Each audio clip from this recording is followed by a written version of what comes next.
Good question. What age should one give up on their dream? Never. Goethe said this, Henry Ford said this, Rockefeller said this. You're only as young or as old as your dreams. And as long as you still have dreams and visions and goals, they keep you young. It's the most amazing darn thing. One of the great stories is the story of Kentucky Fried Chicken. Once upon a time, there was a little boy named Harlan, and Harlan was taught by his mother a special recipe down south in the United States on how to make chicken.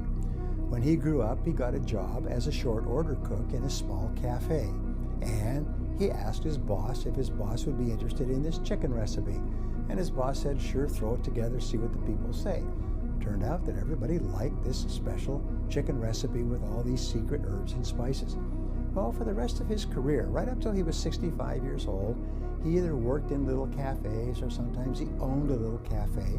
When he was 65, he had a little cafe and he was making his chicken, and he had people coming from all around to eat his chicken. And the highways department built a highway past his little restaurant, his little chicken place, and put him out of business. They cut off the road so nobody could get to it.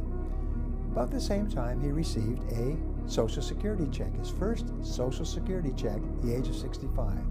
And he became angry. He said, I'm 65 years old, but I'm not ready to give up on my dreams.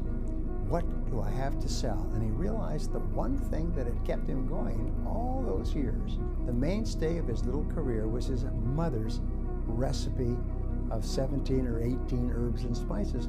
So he put them together in little bags, one bag per chicken, and he put his pots and pans in the back of his old car, and he started driving up and down the eastern seaboard, going from cafe to cafe to cafe, to ask them if they would pay him 5 cents a bag for his magical combination of herbs and spices. He called on more than 1,000 restaurants, sleeping in his car week after week, and finally he came across a little restaurant in Toronto that agreed to pay him 5 cents a bag for his herbs and spices. This is back in the 60s. And because of exchange controls, they had to give the money to the Red Cross. That was the beginning of the Kentucky Fried Chicken empire. We began to sell this recipe more and more. People began to put it on their signs. A major corporation came along and said we could make a real business of this. So they embraced him. They built the franchise. They made him one of the best known people in the world. When he died some years later, he was worth more than $50 million because he never gave up on his dreams. So I don't know if you're 65 and broke and living in your car with pots and pans with no money, but wherever you are, you never give up on your dreams.